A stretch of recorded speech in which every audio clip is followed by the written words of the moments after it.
দুই একটা ব্যতিক্রম হয়েছে, কঠোরভাবে তাদেরকে ধরা হয়, ব্যবস্থা নেওয়া হয়েছে। কিন্তু আলহামদুলিল্লাহ বাংলাদেশের আপামর জনতার সাক্ষী, আজ বাংলাদেশ জামাতে ইসলামী চাঁদাবাজ দল হিসাবে কোনো পরিচিতি লাভ করে না, বরঞ্চ নিরীহ জনগণের পাশে, ব্যবসায়ীদের পাশে দাঁড়াতে গিয়ে, কোট টাকার আমার ক্ষুদ্র হকার ব্যবসায়ী ভাইদের পাশে দাঁড়াতে গিয়ে বহু জায়গায় আমাদের মানুষ সন্ত্রাসীদের হাতে, চাঁদাবাজদের হাতে আহত হচ্ছে। একে নিয়ন্ত্রণ করার দায়িত্ব সরকারের। আমরা তো সরকারের কেউ না, আমরা সরকারকে দাবি জানিয়েছি, কিন্তু এই সরকার কিছুই করতে পারে না। আমরা কথা দিয়েছি দেশবাসী, আপনাদের ভালোবাসা এবং সমর্থনে আল্লাহ রাব্বুল আলামিন যদি আমাদেরকে এই দেশবাসীর খেদমতের দায়িত্ব দেন, সরকার গঠনের সুযোগ দেন, আমরা নিজেরা চাঁদা তুলব না, নিরীহ জনগণের কাছ থেকে জুলুম করে এবং কাউকে চাঁদাবাজি করতে দেব না।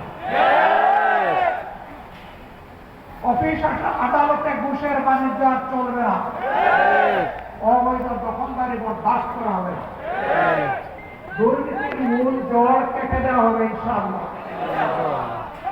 আমরা একটা দুর্নীতিমুক্ত বাংলাদেশ দেখতে চাই।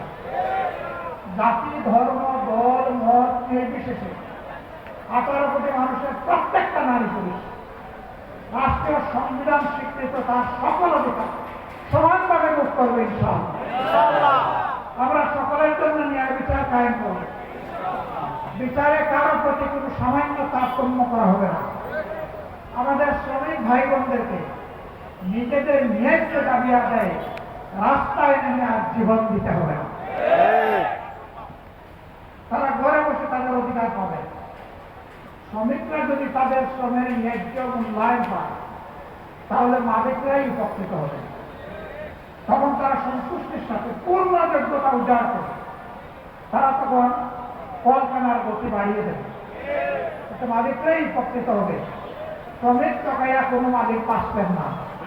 শ্রমিক মরলে আপনার ইন্ডাস্ট্রি বা কারখানারও মৃত্যু হতে বাধ্য।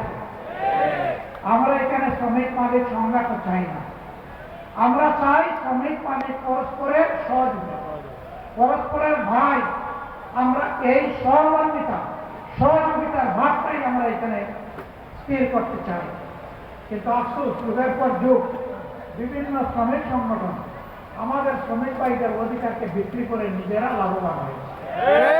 শ্রমিকদের ন্যায্য কোনো দাবি তারা আদায় করে নাই। শ্রমিকরা পথে পথে কষ্ট করেছে, জীবন দিয়েছে, পঙ্গু হয়েছে, চাকরি হারা হয়েছে, লাভবান হয়েছেন নেতারা। বাংলাদেশ জামাত ইসলামী এই বৈষম্যের বিরুদ্ধে